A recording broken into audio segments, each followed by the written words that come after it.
কুয়াশার চাদরে ঢেকে আছে চারপাশ। কাক ডাকা ভোরে শীতের প্রকোপ একটু বেশি আছে। মেহেরনাজ ঘুমিয়েছে মধ্যপ্রহরে, এখন আবার এই ভোরে কেউ ডাকছে। তার চোখ মেলতে ইচ্ছে করছে না। চোখ বুজেই আছে, ঘুমেরা যেন মাথায় আরামের হাত বুলিয়ে দিচ্ছে। মেহেরনাজ, ওঠো। ইমতিয়াজের কড়া কণ্ঠে মেহেরনাজ ধরফড়িয়ে উঠল। দিক বেদিক ভুলে কোনো মতে চোখ খুলে বলল, কি হয়েছে? ঘুম হয়নি? হয়েছে। আপনি কি এটা শোনার জন্যই শীতে ভোর রাতে ডেকেছেন? না, ভালোবাসতে রেখেছি। বাসবে? মেহেরনাজ বড় বড় চোখে তাকালো। ইমতিয়াজ স্বাভাবিকভাবে পালঙ্কে বসে আছে।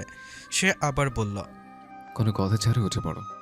মেহেরনাজ উঠল, কোনো কথা না বলে শুধু দেখতে থাকলো। ইমতিয়াজ পাশ থেকে দুটো চাদর নিয়ে একটা নিজের গায়ে জড়ালো, আরেকটা এনে মেহেরনাজের গায়ে জড়িয়ে দিল।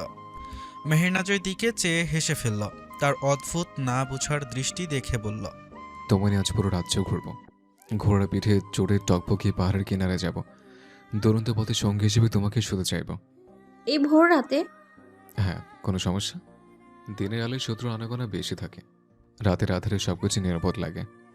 আধারেই তো শত্রুর আনাগোনা বেশি হয় জানি। অবশ্য আধার যাদের সত্যি লুকায়িত রাখে তাদের আধার পছন্দ হবেই। ইমতিয়াজ শুনেও না শোনার ভান করল। মেহেরনাজের হাত ধরে কক্ষ থেকে বেরিয়ে আসলো।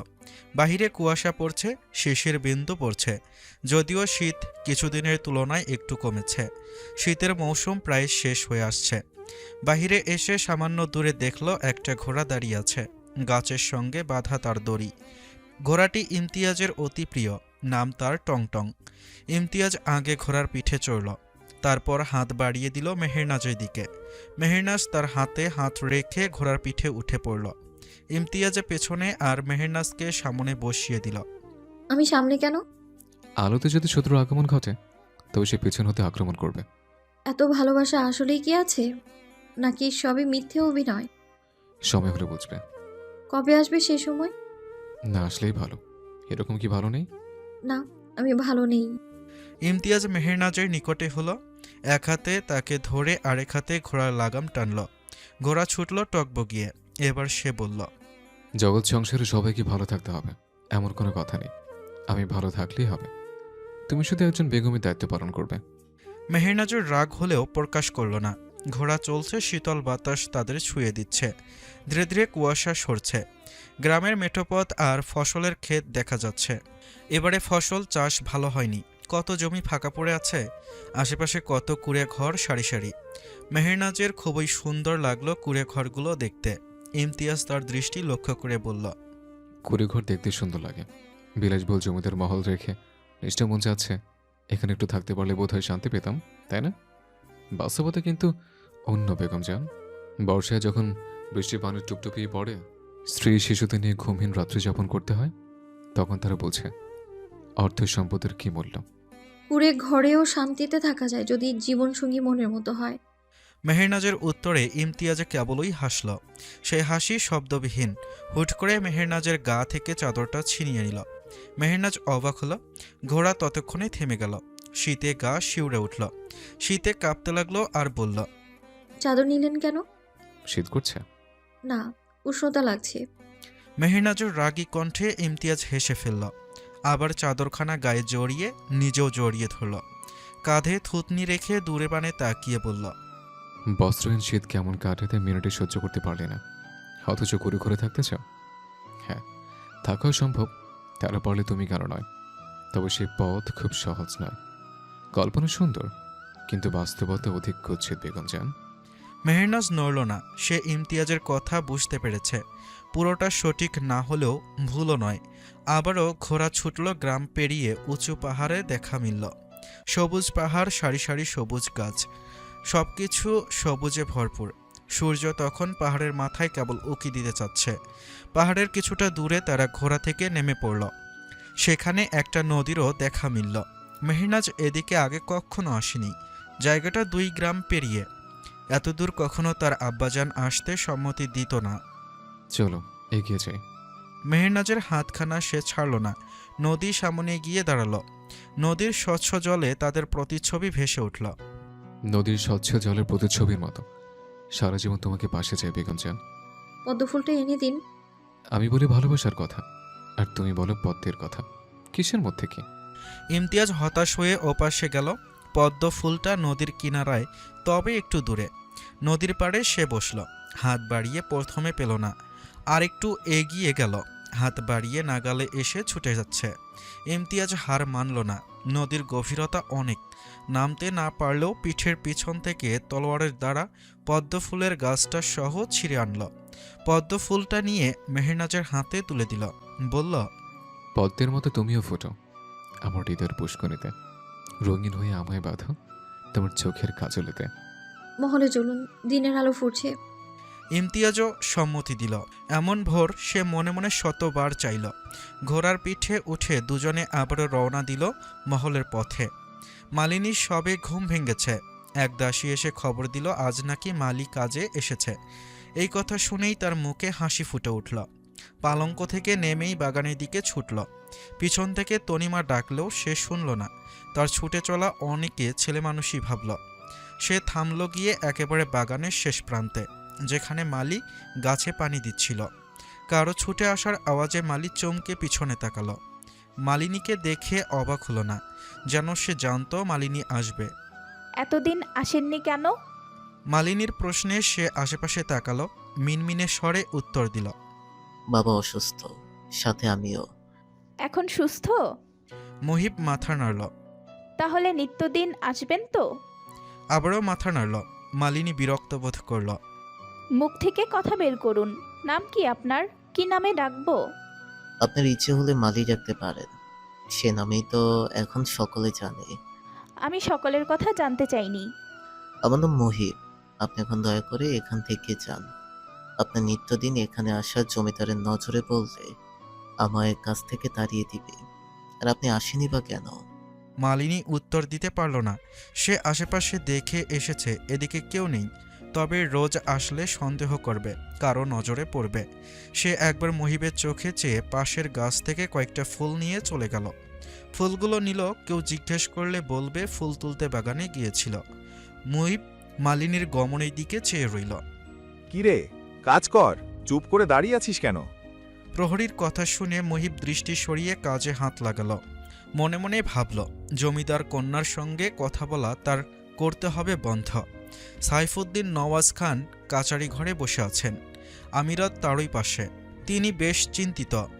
আমিরাত, ইমতিয়াজ ভোররাতে একা বেরোয় কি করে জানো না? কত শত্রু চারিদিকে। তাকে নিয়ে আমি এমনিতেই চিন্তায় থাকি। শত্রুর সাথে লড়াই করার মতো ক্ষমতা তার আছে জানি, কিন্তু তোমার কন্যার সঙ্গে আছে। দুদিক সামলাতে গেলে সে কাবু হতে পারে। ইমতিয়াজ বলে যায়নি। প্রভাতে ঘুম থেকে উঠে দেখি কক্ষের দরজা খোলা। ইমতিয়াজ, মেহেরনাজ কেউ নেই। ঘোরশালা থেকে ইমতিয়াজের ঘোড়াও নেই। হয়তো গেছে কোথাও আশেপাশে বেড়াতে। সাইফুদ্দিন নওয়াজ উঠে দাঁড়ালো। সে ইতোমধ্যে কয়েকজন রক্ষীকে পাঠিয়েছে খোঁজ নিতে। তারা ছুটে আসলো, অনুমতি চেয়ে বলল, জমিদার মশাই, জমিদার পুত্রকে গ্রামের অনেকে পূর্ব দিকের পাহাড়ের দিকে যেতে দেখেছে। আরেকজন জানালো তারা নাকি এখন ফিরে আসছে, সঙ্গে উনার বেগমও আছেন। খবর দিয়েই তারা চলে গেল। সাইফুদ্দিন নওয়াজ কাচারি ঘর থেকে বেরিয়ে গেল। পিছনে আমিরাতও আসলো। হামিদা আর শারমিন রসুই ঘরে রন্ধনের কাজে ব্যস্ত। সালেহা অনেকটা সুস্থ হলেও শারমিন তাকে রসুই ঘরে আসতে মানা করেছে। হামিদার মুখ ভার। তনিমা তখনই রসুই ঘরে উপস্থিত হলো। তনিমাকে দেখে হামিদা বলল, তনিমা, যা তো আম্মা, ওয়াসিফকে ডেকে দে তো, বলবি আম্মাজান ডাকছে, জরুরি কথা আছে। তনিমার কালকের কথা মনে পড়ল। একটু ভয় লাগলেও না করতে পারল না। মাথা নাড়িয়ে রসুই ঘর থেকে বেরিয়ে ওয়াসিফের কক্ষের দিকে অগ্রসর হলো। একটু পর কক্ষের সামনে পৌঁছালো। তার পায়ের চলন ধীর হলো। আধ খোলা দরজার ফাঁক দিয়ে কাউকে দেখা গেল না। দরজা একটু ফাঁক করে দিতেই ওয়াসিফের দেখা মিলল। আলমিরায় কিছু খুঁজতে কিন্তু পাচ্ছে না। আপনি কি চাচিজান ডাকছেন? তনিমার কথায় ওয়াসিফ দরজা বরাবর তাকালো। তনিমা দাঁড়িয়ে আছে, আঙ্গুল জামার ওড়নায় গুটাচ্ছে। ওয়াসিফ উঠে এলো, দাঁড়ালো তনিমার ঠিক সামনাসামনি। তনিমা মাথা তুলে চাইল। ওয়াসিফের তীক্ষ্ণ দৃষ্টি সে ভয় পেল।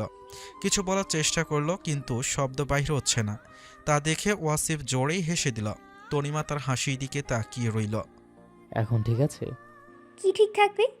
এই যে হাসলাম। আপনাকে হাসিতেই সুন্দর লাগে, আর গম্ভীরতাতে ভয় লাগে। কিছু ক্ষেত্রে ভয় থাকা ভালো।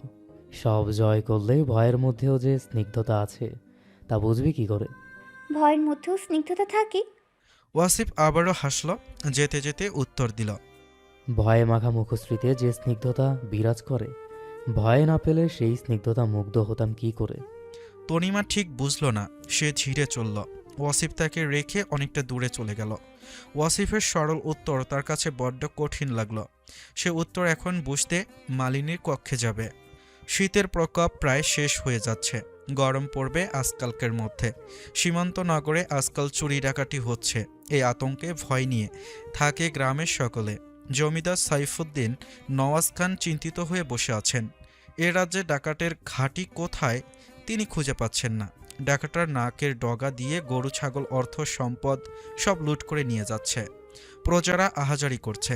জমিদার মহলে নিত্যদিনই তাদের অশ্রুসিক্ত নয়ন দেখতে হচ্ছে। এভাবে চললে সব প্রজারা নিঃস্ব হয়ে যাবে। তিনি কক্ষে হতে বাহির হয়ে সোজা ইমতিয়াজের কক্ষের সামনে গেলেন। ডাক ছাড়লেন। ইমতিয়াজ আছো? কোনো সাড়া আসলো না। দ্বিতীয়বার ডাকেও সাড়া নেই। কক্ষের দরজা ফেরানো। মেহেরনাজ যদি থাকে, এজন্য তিনি যেতে পারছেন না। আপনার প্রিয় পুত্র কক্ষে নেই আব্বাজান? মেহেরনাজ পিছন থেকে উত্তর দিল। সাইফুদ্দিন নওয়াজ খান পিছনে তার মুখের দিকে তাকিয়ে শুধালো। কোথায় গিয়েছে? রাজ্যের দক্ষিণ দিকের এক গ্রামে নাকি এক শিশুকন্যার বিচ্ছিন্ন দেহ পাওয়া গেছে, সেখানেই গেছেন। সে কি? কখন? কিভাবে হলো? ওনার কণ্ঠে অবগতা মিশ্রিত। আপনার পুত্র আসলে জানবেন। আমি সঠিক জানি না আব্বাজান। সাইফুদ্দিন নওয়াজ চলে গেলেন। ওনার মাথায় রাজ্যের চিন্তা। একদিকে চোর ডাকাত, অন্যদিকে একের পর এক অঘটনা ঘটতে আছে। সালেহা বেগম এখন সুস্থ। তিনি আলমারিতে কাপড় ভাঁজ করে রাখছেন, আর পাশে মালিনী বসে আছে। তার ভীষণ মন খারাপ। কি হয়েছে? মুখ অমন ভার কেন? মালিনী চমকে উঠল। সালেহা বেগম তার চমকে ওঠার কারণ বুঝতে পারল না। সে প্রতিউত্তরে বলল, কিছু হয়নি আম্মিজান, এমনি ভালো লাগছে না। শরীর খারাপ? না আম্মিজান। সালেহা কন্যার দিকে তাকালো, মুখে স্পষ্ট বেদনার ছাপ। তবুও আর শুধালো না, শুধু বলল, গোসল সেরে এসো, ভালো লাগবে। মালিনী উঠে পড়ল। কক্ষ হতে বাহিরে হতেই সালেহার কন্যার গমন পথের দিকে তাকিয়ে রইল। মনে মনে বললেন, কি হয়েছে আমার কন্যার? সে খবর আমায় রাখতে হবে। মেহেরনাজ অন্দরমহলের শেষ দিকের কক্ষগুলোর দিকে আজ প্রথম এসেছে। এদিকের কক্ষগুলো তালাবন্ধ। জলসা পড়ে আছে দরজায়। এদিকটায় কেউ আসে না বললেই চলে। সে মূলত আজ দেখতে বেরিয়েছে পুরো মহল। কোথায় কি আছে সব দেখবে। একটু সামনে এগিয়ে যেতেই নজরে পড়ল একটি খোলা কক্ষ। মেহেরনাজ থেমে গেল। এই কক্ষ খোলা কেন? সব তো বন্ধ। তবে এটা কে খুলে রেখেছে? মেহেরনাজ কৌতূহল নিয়ে দরজার দিকে পা বাড়ালো। ধীরে ধীরে কক্ষের ভেতর প্রবেশ করল। পুরো কক্ষ ধুলো আর জালসায় পরিপূর্ণ। মনে হয় কত বছর কেউ পা রাখেনি এ কক্ষে। আশেপাশে সব জিনিসপত্র ধুলো জালসায় ভরে আছে। এক এক কোণে ছোট্ট একটা পালঙ্ক আছে। আরেক পাশে মাটির মটকা দুটো পড়ে আছে। মেহেরনাজ কক্ষের জানালার দিকে এগোলো। জংধরা জানালা খুলতে গিয়ে অদ্ভুত শব্দ হলো। জানালা খুলতেই আলোকিত হলো পুরো কক্ষ। জানালা দিয়ে সোজা পশ্চিম দিকের জঙ্গল নজরে আসলো। দূরে সবুজ জঙ্গলে দেখা মিলল। কক্ষের এক কোণে থাকা আলমারির ওপর নজর পড়ল। কেন যেন মন চাইল মেহেরনাজ সেই আলমারিটা খুলতে গেল। ভাঙ্গা আলমিরায় পোকা মাকড় আর জালসা ছাড়া আর কিছুই মিলল না। আলমিরা বন্ধ করতে গিয়ে হঠাৎ নিচে কিছু একটা নজরে আসে। মেহেরনাজ নিচু হয়ে আলমিরার নিচে থেকে হাতে তুলে নেয়। কালো কাপড়ের মোড়ানো একটা পুরনো চিঠি, লেখা অস্পষ্ট। লেখা মলিন হয়ে গেছে, কাগজে দাগ পড়েছে। মেহেরনাজ জানালার কাছে আলোতে এনে দেখার চেষ্টা করলো কি লেখা। শুধু কয়েকটি শব্দ বুঝতে পারল। জমিদার মহলের ধ্বংস। মাঝের লেখা বোঝা যাচ্ছে না।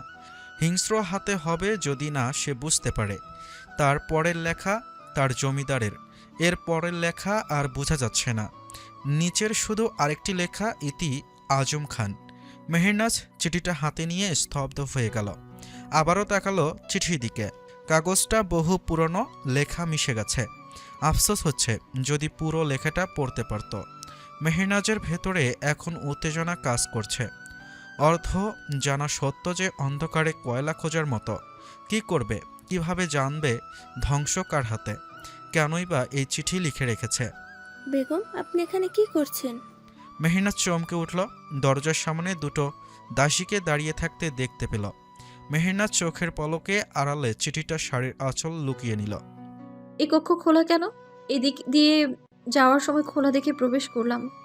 জমিদার মশাই এই কক্ষ পরিষ্কার করতে বলেছেন। প্রায় 20 বছর ধরে এই কক্ষ বন্ধ ছিল, আজ তিনি নিজে খুলেছেন। আমাদের আদেশ দিয়েছেন পরিষ্কার করতে।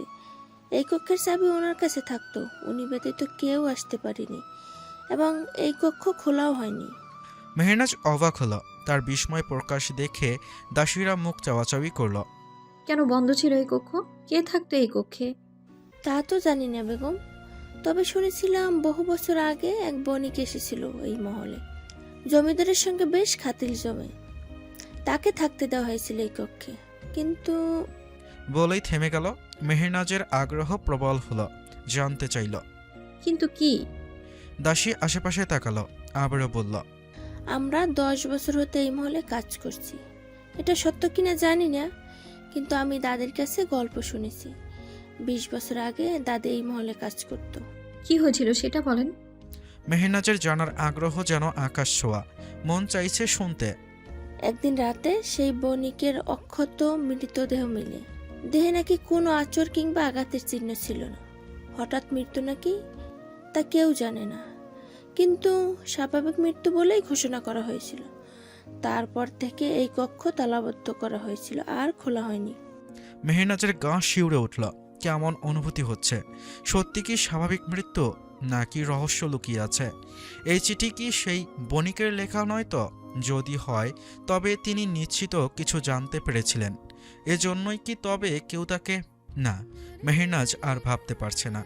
সে নিঃশব্দে কক্ষ ত্যাগ করল। দাসীরা আশেপাশে তাকিয়ে নিজ কাজে ব্যস্ত হলো। একজন আরেকজনকে বলল, তুই বলতে গেলি কেন? যদি জমিদার বা গিন্নিমা শোনে তাহলে কি হবে বুঝতে পারছিস? স্বাভাবিক মৃত্যু সবাই জানে, মানে তো রহস্য খোঁজার কি দরকার? সত্যি বলতে আমি ভয় পাই না টুনি, ভয় পায় তারা যাদের অন্তরে পাপ আছে। হইছে, সত্য বিরাইছে। কাজ কর, না হয় কখনো লোক আসে। মালিনীপুরম মহল খুঁজেও কোথাও মেহনাজকে পায়নি, তাই সে একাই গোসলে গেল। মেহনাজ চিন্তিত মনে হাঁটছে। হুট করে কেউ সামনে আসাতে হুশে আসে, থমকে দাঁড়ায়। দেখে চলুন, জমিদার পুত্রের বেগম হয়ে গায়ে পড়াটা শোভা পায় না। মেহনাজের রাগ লাগলো, কিছু কথা শোনাতে গিয়েও চুপ হলো। ততক্ষণে সে স্থান ত্যাগ করলো। কক্ষে প্রবেশ করতেই ইমতিয়াজকে দেখতে পেল। সে যেন মেহনাজের অপেক্ষা করছিল। মেহনাজ হাতের চিঠিটা চেপে ধরল। ইমতিয়াজ যে চতুর, সে লুকায়িত দেখলে সন্দেহ করবে। কোথায় গিয়েছিলে? মানেটা তোমায় খুঁজেও পেল না? মেহনাজ চোখের পলকে ইমতিয়াজের দিকে এগিয়ে গেল। হুট করে পড়ল ইমতিয়াজের বক্ষে। ইমতিয়াজ আগলে নিল, দুহাতে আগলে ধরল কোমর। এর ফাঁকে মেহনাজ চিঠিটা ইমতিয়াজের পিছনে আড়াল করে ফেলল। ঠিক আছে। মেহনাজের কাজ শেষ হতেই তড়িৎ গতিতে সরে এলো। হাফ ছেড়ে শ্বাস নিল। ইমতিয়াজ কেমন করে তাকালো। নিজেই কাছে এসেছ, আবার নিজে দূরে সরছ, মতলব কি বলো তো? আর এমনভাবে নিঃশ্বাস নিলে যেন বড় বাজে বেজে গেছ। ইমতিয়াজের সন্দেহভাজন দৃষ্টি মেহনাজকে ভয় পাওয়ালো না, বরং সাহস নিয়ে স্পষ্ট করে বলল, আমার লুকায়িত কোনো সত্য নেই যে ভয় পাবো। ভয় তারা পায় যাদের সত্য ফাঁস হওয়ার সম্ভাবনা থাকে। ইমতিয়াজ গভীর দৃষ্টিতে তাকালো। ঠিক বুঝল না মেহনাজের কথা, তাই শুধালো, কি বোঝাতে চাইলে? যা আপনি বুঝতে পারবেন না। বুঝাও, বুঝবো। তুমি বুঝালে কঠিন বুঝতেও সহজ হবে। মেহনাজ গোসলে যাবে, কাপড় নিয়ে বেরোতে গেল পুষ্করিণীর দিকে। ইমতিয়াজ পথে বাধা হলো। কি সমস্যা? চলো, আমিও যাব, একসাথে গোসল করব। মেহনাজ ভ্রু কুঁচকে তাকালো। চোখের রাগ স্পষ্ট দেখতে পেল। ইমতিয়াজ তা পাত্তা না দিয়ে মেহনাজের পিছু নিল। মালিনী গোসল সেরে ছাদে দাঁড়িয়ে আছে, উদ্দেশ্য ছাদ থেকে মুহিবকে দেখা। আজকাল বাগানে গেলেই মুহিব তাকে দেখে দূরে পালায়। যেখানে প্রহরী কিংবা মানুষ আছে সেখানে গিয়ে দাঁড়ায়। মালিনীর রোজ আশাহত হয়, হৃদয়ে অজানা ব্যথা অনুভব হয়। কেন করছে এমন মালি? কথা বলতে হবে, কিন্তু সে তো পালায় আমাকে দেখলে। গাছে পানি দিচ্ছিল মহিব। হুট করে মহলের ছাদের দিকে তাকায়। মালিনীর আধারে নিমজ্জিত মুখখানা নজরে পড়ল। এক দৃষ্টিতে তার দিকে চেয়ে আছে। সেই দৃষ্টি উপেক্ষা করে মহিব সেই স্থান ত্যাগ করে অন্য পাশে গেল। মালিনী ছাদ থেকে আসতে নিলে সিঁড়িতে ওয়াসিফের সঙ্গে দেখা হয়। ওয়াসিফ তার দিকে চেয়ে শুধাল, ভর দুপুরে একা কেন ছাদে? আজকাল ছাদে আনাগোনা বেশি দেখি। ওয়াসিফের সন্দেহভাজন কথায় মালিনী থতমত খেল। সত্যিটা জানলে বড় সর্বনাশ হবে যে। আসলে ভাইজান, তনিমা আপা বলল ও আসবে, কিন্তু আমি এখানে এসে দেখি সে আসেনি, তাই চলে যাচ্ছি। সব সময় কক্ষে থাকতে ভালো লাগে না, তাই আসি। মহলের বাইরে তো কতদিন হয় যাই না। মালিনীর আফসোসের সুর ওয়াসিফের কানে বাজল। বলল, কাল রাতে পাশের গ্রামে যাত্রাপালা আছে। তনিমা আর তুই তৈরি হয়ে থাকিস, আমি নিয়ে যাব। সত্যি ভাইজান? মালিনীর হাসি দেখে ওয়াসিফ মাথা নাড়াল। বলল, তনিমাকে আগে থেকে বলে রাখিস। ঠিক আছে ভাইজান। মালিনী ঠিক আছে বলে চলে গেল। ওয়াসিফ ছাদে উঠে বাগানের দিকে তাকালো। কেউ নেই। পুরো ছাদ একবার টহল দিয়ে নিচে নেমে এলো। দিনের আলো ফুরিয়ে ফুরিয়ে যাবে বলে। সূর্য অস্ত যাচ্ছে পশ্চিম আকাশে। সোনালী বর্ণের আকাশে এক ঝাঁক পায়রা উড়ছে। পায়রাগুলো জমিদার মহলের ছাদে তাদের নির্দিষ্ট খুপড়িতে এসে ঢুকল। হাওয়ার তীব্রতা নেই, গাছের পাতা নড়ছে না একটুও। মেহেরনাজ আমিরাত শাহর কক্ষে বসে আছে, অপেক্ষা করছে তার আব্বাজানের আসার। কিছু কথা জানা খুবই প্রয়োজন। কালকে থেকে মনের মধ্যে প্রশ্ন উতাল পাতাল করছে। সময় সুযোগের জন্য এই মহলে আসতে পারেনি। আজ ইমতিয়াজ কাজে বাহির হয়ে যেতেই এসেছে। মাহবুবা বেগম কন্যার পাশে বসলেন। চিন্তিত মুখ দেখে শুধালো, কি হয়েছে মেহেরনাজ? তোমাকে এত চিন্তিত দেখাচ্ছে কেন? মেহেরনাজ তার আম্মাজানের বাহু জড়িয়ে ধরল। কাঁধে মাথা রেখে আদুরের সুরে বলল, আম্মাজান, জমিদার মহলে এত রহস্য কেন? রাজ্যে আজকাল এমন ঘটনা ঘটছে ভাই কেন? মাহবুবা বেগম কন্যার মাথায় হাত রাখলেন, আগলে নিয়ে বললেন, তুমি নিজেকে রক্ষা করিও, সাবধানে থেকো সবসময়। তোমাকে যে সেদিন এই মহলে এসে মারতে চেয়েছিল সে আবার চেষ্টা করবে। তোমার শত্রু কোথা থেকে আসলো বলো তো? জমিদার মহলের সঙ্গে জীবন জুড়ে যাওয়ার পর থেকে। জমিদার গিন্নি তোমায় মেনে নিয়েছে? তিনি ভালো মানুষ। দূর থেকে অন্যরকম মনে হলেও কাছে থেকে বুঝলাম ভালো, তবে মস্তিষ্কে বায়ু ঢালে, এজন্য ব্যবহার করে এমন। তোমার আব্বাজানের সঙ্গে কি কথা বলবে? মেহেরনাজ মাহবুবা বেগমকে ছেড়ে দিল। তার দিকে তাকিয়ে বলল, আম্মাজান, এটা শুধুমাত্র আব্বাজানের সঙ্গে একান্ত কথা। তোমার বলবো পরে কখনো। আপাতত আমি আগে সঠিক তথ্য সংগ্রহ করি। ঠিক বেঠিক না জেনে কোনো কিছু বলতে পারবো না। মাহবুবা বেগম আর কিছু জানতে চাইল না। কন্যার জন্য তার চিন্তিত দৃষ্টি মেহেরনাজের চোখ এড়ালো না।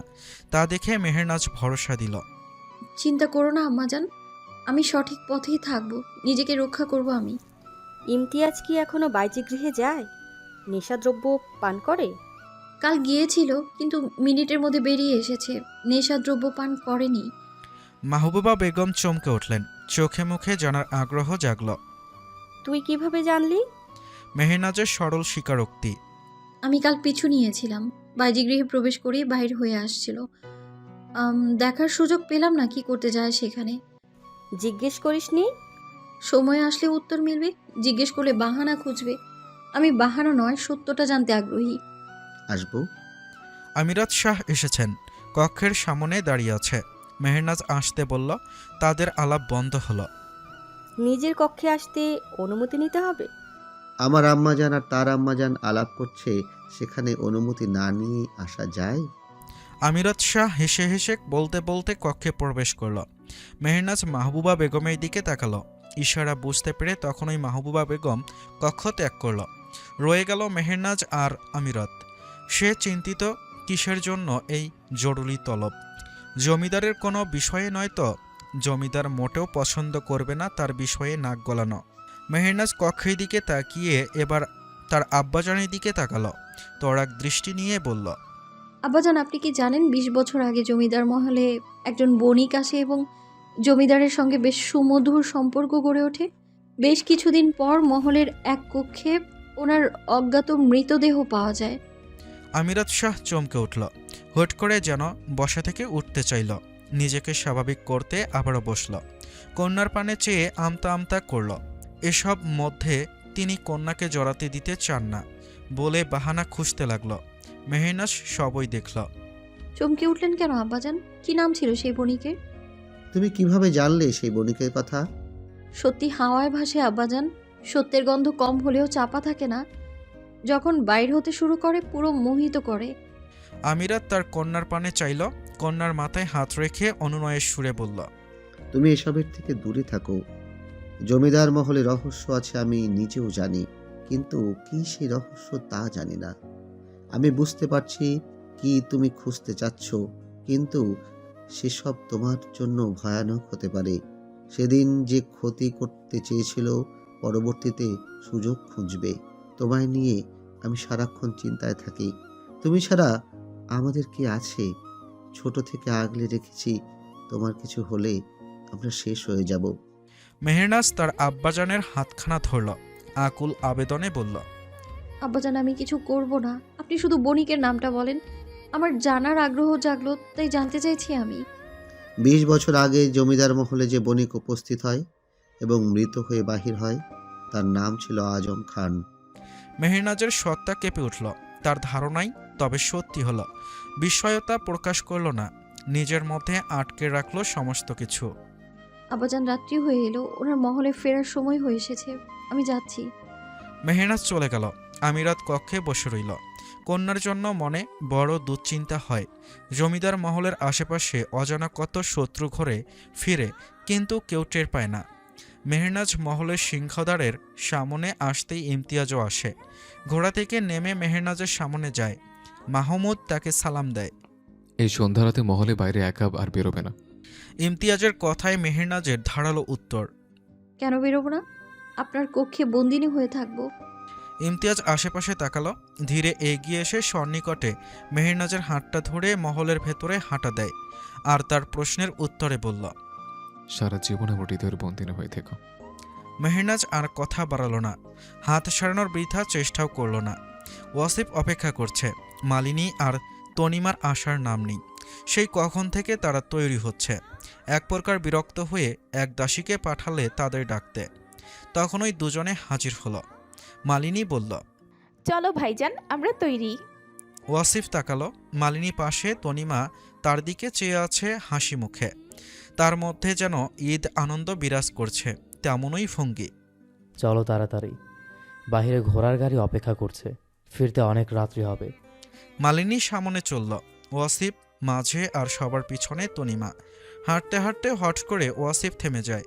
তনিমা নিচু হয়ে হাঁটার জন্য ওয়াসিফের পিঠে ধাক্কা খায়। ব্যথা অনুভব করে কপালে হাত দেয়। ওয়াসিফ পিছনে তাকায়। ঈদ আনন্দ বিরাজ করছে কিসের জন্য? আর এত জমকালো পোশাক কেন? কার দৃষ্টি আকর্ষণ করতে যাচ্ছিস? তনিমার হাসি মাখা মুখখানা মুহূর্তে চুপসে গেল। মাথা নিচু করল। ওয়াসিফ ওর দিকে তাকিয়ে মাথা নিচু করে উত্তর দিল, যার দৃষ্টি আকর্ষণ করতে চাই সেই তো ফিরেও তাকায় না, সেখানে অন্য কাউকে আকর্ষিত করার বিন্দুমাত্র আগ্রহ নেই। জমকালো পোশাক দিয়ে দৃষ্টি আকর্ষণ করা যায়, কিন্তু হৃদয় নয়। হৃদয় আকর্ষণ করতে ভালোবাসা মিশ্রিত হৃদয়ের প্রয়োজন হয়। তনিমা মুখ তুলে চাইল। ওয়াসিফ ততক্ষণে সামনে গমন শুরু করেছে। সে কিছু একটা ভেবে হেসে দৌড়ে গিয়ে ওয়াসিফের পাশাপাশি হলো। জিজ্ঞেস করল, ভালোবাসা মিশ্রিত হৃদয় থাকতে তাকে পাবো? ওয়াসিফ না থেমে সামনে তাকিয়ে উত্তর দিল, তার হৃদয়ে তোর জন্য অনুভূতি থাকলে পেতেও পারিস, না থাকলে পাবি না। ভালোবাসা হলো হৃদয়ের মেলবন্ধন, যা বলে নয় অজান্তেই হয়। তনিমা থেমে গেল। প্রথম আর শেষটুকু ভালো লাগলো, মাঝের কথাটা ভালো লাগলো না। মালিনী ডাক ছাড়ল। তনিমা শুনে আবারও ছুটল। মেহেরনাজ মাত্র ভোজন কক্ষের দিকে আসছে। সকলের খাওয়া শেষ, তারা বসে। ইমতিয়াজ আগে থেকে কক্ষে এসেছে। মেহেরনাজ আনমনে কিছু ভাবছে আর আসছে। হঠাৎ জামশেদের মুখোমুখি হয়। তিনি মেহেরনাজকে শুধায়, ইমতিয়াজকে নজরে রাখো, তার অবনতি ঘটলে হারাবে রাজ্য। আপনি কি চান, ভালো নাকি মন্দ? তিনি রসিকতায় হাসলেন। চাচা যান হই, ভালো ছাড়া মন্দ চাইব না নিশ্চয়। মেহেরনাজের আজ রাত্রে আরও কিছু কাজ আছে, এজন্য তাড়াতাড়ি কক্ষে গিয়ে ঘুমানোর ভান ধরা প্রয়োজন। তাই সে কথা না বাড়িয়ে চলে আসলো। কক্ষের দরজার কাছে এসে থেমে গেল। ভ্রু কুঁচকে এলো। কক্ষ অন্ধকার কেন? ইমতিয়াজের তো থাকার কথা। হুট করে কেউ হাত টেনে নিল, কক্ষের দরজা বন্ধ করে দিল। সেই আওয়াজে মেহেরনাজ চমকালো। কক্ষের হ্যারিকেনের আলো টিমটিমে জ্বালাতেই ইমতিয়াজের মুখশ্রী সামনে এলো ভেসে। মেহেরনাজের দিকে এগিয়ে আসলো, মিহি কণ্ঠে বলল, অনেক তো হলো দূরে থাকা, এবার না হয় কাছে এসো। মেহেরনাজ নড়ল না, তবে ক্ষিপ্ত দৃষ্টিতে নিক্ষেপ করল। ইমতিয়াজ হেসে ফেলল, আবার বলল, আদর্শ স্বামী নয় হব, তার আগে তুমি আদর্শ স্ত্রীর দায়িত্ব পালন করো। বলতেই মেহেরনাজের নিকটে গেল ইমতিয়াজ। মেহেরনাজ ছুটে যেতে চাইলে ইমতিয়াজের বাঁধনে ঘনিষ্ঠভাবে আটকা পড়ল। পবিত্র ছোঁয়ায় বেড়ে গেল মেহেরনাজের হৃদয় স্পন্দন। না চাইতেও মেহেরনাজ বিমোহিত হলো ইমতিয়াজের ভালোবাসায়। মেহেরনাজের শরীর থেকে একটানে শাড়িটা খুলে ফেলে দিল ইমতিয়াজ। মেহেরনাজ নিজেকে পুরোপুরি সমর্পণ করে দিল ইমতিয়াজের কাছে। মেহেরনাজের কমল ঠোঁটের ভাঁজে ইমতিয়াজ নিজের সুখ খুঁজে নেয়। ইমতিয়াজের হাত আজ মেহেরনাজের পুরো শরীরে ধ্বংসযজ্ঞ চালাচ্ছে। মেহেরনাজকে সম্পূর্ণ নিজের দখলে নিয়ে নিল ইমতিয়াজ। মেহেরনাজও যেন আজ ইমতিয়াজের ভালোবাসার স্রোতে গা ভাসিয়ে নিজের সর্বস্ব আজ উজাড় করে দিল ইমতিয়াজকে। ইমতিয়াজের অপেক্ষা না করে মেহেরনাজের ভেতরে ধীরে ধীরে আরও গভীরে নিজেকে প্রবেশ করালো। মেহেরনাজ আঁতকে উঠে কান্না করতে লাগলো, কিন্তু ইমতিয়াজের আজ হুঁশ নেই। সে এখন নিজের মধ্যে নেই। সময় যত গভীর হতে থাকলো, মেহেরনাজের চিৎকার শব্দ মৃদু গঙ্গানিতে পরিণত হলো। মেহেরনাজের অস্ফুট স্বরে চাপা চিৎকারের আওয়াজ ইমতিয়াজকে আরও হিংস্র বেপরোয়া করে তুলল। হারিকেনের টিমটিমে আলো জ্বলতে থাকলো সারা রাত্রি জুড়ে। গভীর রাত হয়েছে, জেগে উঠেছে সাইফুদ্দিন নওয়াজ খান। তিনি কক্ষের বাহিরে আসলেন। হঠাৎ নজর পড়ল মহলে পায়চারি করছে হামিদা, জাভেদ আর জামশেদ। বেগম সালেহা ঘুমিয়েছে কিছু সময় পূর্বেই। তোমরা সবাই এখনো জেগে আছো কেন? জামশেদ নওয়াজ এগিয়ে এলেন। ভাইজান, অসিফ তো মালিনী আর তনিমাকে নিয়ে এখনো ফিরোনি। কি বলছো? যাত্রাপালা এখনো শেষ হয়নি? এক্ষুনি প্রহরী পাঠাও, কত দূর খোঁজ লাগাও। হামিদা এদিক সেদিক দেখছে, জাভেদকে বলছে, ইমতিয়াজকে ডেকে নিয়ে তুই একটু যা, দেখ কোথায় আমার ওয়াসিফ। গোলমেলে আওয়াজে সালেহার ঘুম ভাঙল। এক এক করে শারমিন সহ দাসীরাও জেগে উঠল। ইমতিয়াজ তখনও কক্ষে ঘুমোচ্ছিল। সালেহা বেগম চিন্তিত হয়ে অস্থির পায়ে ছুটে গেল। কক্ষের দরজায় কড়া নাড়লে ইমতিয়াজ একা বেরিয়ে আসলো। মেহেরনাজ চাইলেও বেরোতে পারে না, তার কাপড় চোপড়ের অবস্থা ভীষণ শোচনীয়। মেহেরনাজ বসে রয়। কি হয়েছে আম্মুজান, আপনাকে তো উতলে কেন দেখাচ্ছে? সালেহা বেগম অস্থির হয়, কিছুটা ভয় পেয়ে জবাব দিল, রাত্রি কতটা হয়েছে দেখেছো? ওয়াসিফ যে তনিমা আর মালিনীকে নিয়ে যাত্রাপালা দেখতে গিয়েছিল, এখনও তো মহলে ফিরেনি। এতক্ষণে তো যাত্রাপালা শেষ হবার কথা। তোমার আব্বাজান খোঁজ নিয়ে দেখেছে যাত্রাপালা শেষ করে অনেকে ফিরে এসেছে। কি বলো, এখন ওরা ফেরেনি? না আব্বা। ইমতিয়াজের কপালেও চিন্তার সূক্ষ্ম রেখা দেখা গেল, তবে তার আম্মাজানকে বুঝতে দিল না। বলল, আমি আসছি আম্মাজান। বলেই কক্ষে আবার প্রবেশ করল। তলোয়ারখানা হাতে নিতেই মেহেরনাজ প্রশ্ন করল, কি হয়েছে বাইরে? ওয়াসিফ, তনিমা, মালিনী কেউ যাত্রাপালা দেখে এখনো মহলে ফেরেনি। আমি যাচ্ছি ওদের খুঁজতে। যদি কোনো বিপদ হয় বলো তো, যায় না? মেহেরনাজ নিশ্চুপ। ইমতিয়াজ এক পলক তাকিয়ে তলোয়ারখানা নিয়ে বেরিয়ে গেল। মেহেরনাজ নিজের শরীরের দিকে তাকিয়ে দীর্ঘশ্বাস ফেলল। জানা অজানা কারণে চোখ বন্ধ করে দুফোঁটা চোখের জল বিসর্জন দিল। নিজেকে প্রশ্ন করল, কেন এমন হলো? নিজ সত্তা থেকে উত্তর আসলো, এমন হওয়া কি স্বাভাবিক নয়? সে তোমার স্বামী মেহেরনাজ, তার সম্পূর্ণ অধিকার আছে তোমার উপর। স্ত্রীর কর্তব্য পালন করা তোমার ধর্ম। সে যদি পাপ কাজে লিপ্ত থাকে জানতে পারো, তবে সেদিন নিজ ইচ্ছায় সরে এসো। জাভেদ আর ইমতিয়াজ ঘোড়ার পিঠে চড়ে রওনা দিল। হামিদা বেগম চিন্তায় কাঁদছে আর মালিনী তনিমাকে দোষারোপ করছে। শারমিন বেগম নিশ্চুপ। শিহাবটা ব্যবসায়িক কাজে আবারও বাহিরে গেছে। দুজনেই ঘোড়া নিয়ে ছুটে চলল। যেখানে যাত্রা হচ্ছে সে পথে একটা ছোট্ট জঙ্গল পড়ে। অন্ধকার ছিমছাম জঙ্গল রাত্রে যে ভয়ানক রূপ ধারণ করেছে। এই পথে মানুষ খুব কম যাতায়াত করে। অনেকে বলে ভূত প্রেতের আসর আছে এ জঙ্গলে। রাত্রি নামলে তাদের উপদ্রব বাড়ে।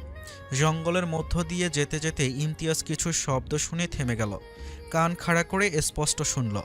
তখন জাভেদকে বলল, ভাইজান, কিছুর আওয়াজ পাচ্ছেন? জাভেদও থামল, কান পাতল।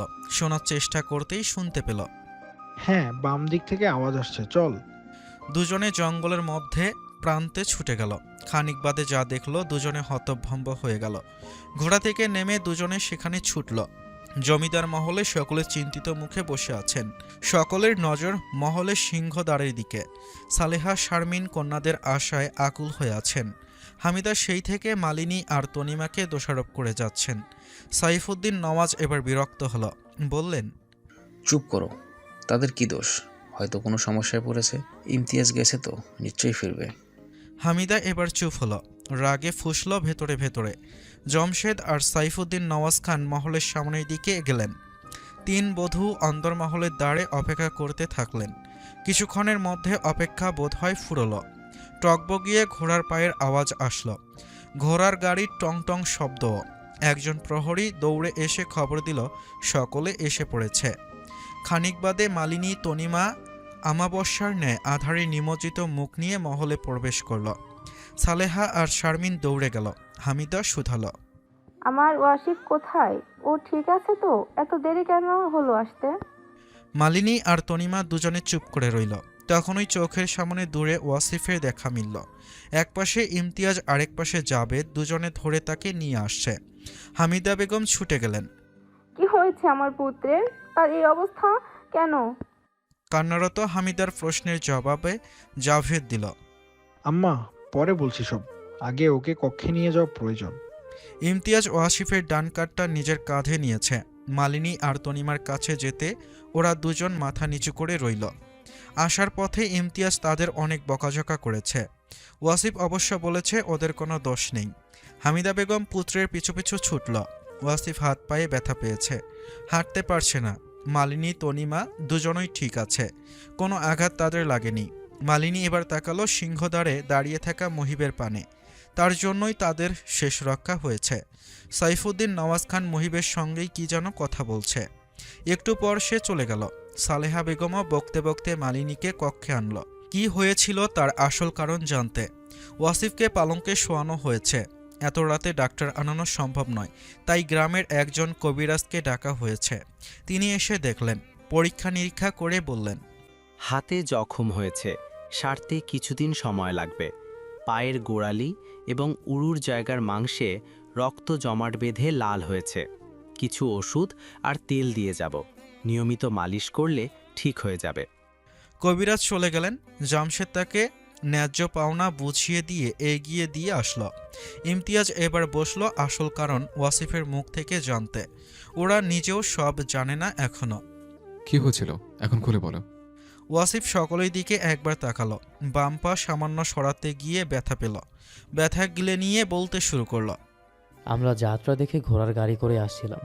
জঙ্গলের পথে আসতেই হঠাৎ দূর থেকে নারী কান্নার কণ্ঠ ভেসে আসে। এই মধ্য রজনীতে কে এই জঙ্গলে? মনে প্রশ্ন জাগলো, কেউ বিপদে পড়েনি তো? ঘোড়ার গাড়ি আমার নির্দেশ মতোই থামল। তনিমা আর মালিনীকে রেখে সেই কণ্ঠ কোন দিক থেকে ভেসে আসছে কান পেতে বুঝতে পারলাম। ধীরে ধীরে পশ্চিম দিকে পা বাড়ালাম। খানিকটা যেয়েও কাউকে দেখতে পেলাম না, আর সেই নারী কণ্ঠ বন্ধ হয়ে গেল। হঠাৎ মস্তিষ্ক জানান দিল এটা কোনো ফাঁদ নয় তো। বুঝতে পেরেই ছুটে আসলাম। এসে দেখি কিছু লোক কালো কাপড় মুখে বেঁধে তনিমা আর মালিনীর গহনা খুলে নিচ্ছে। দুজনে ভয়ে বাধা দিতে চেয়েও দিচ্ছে না।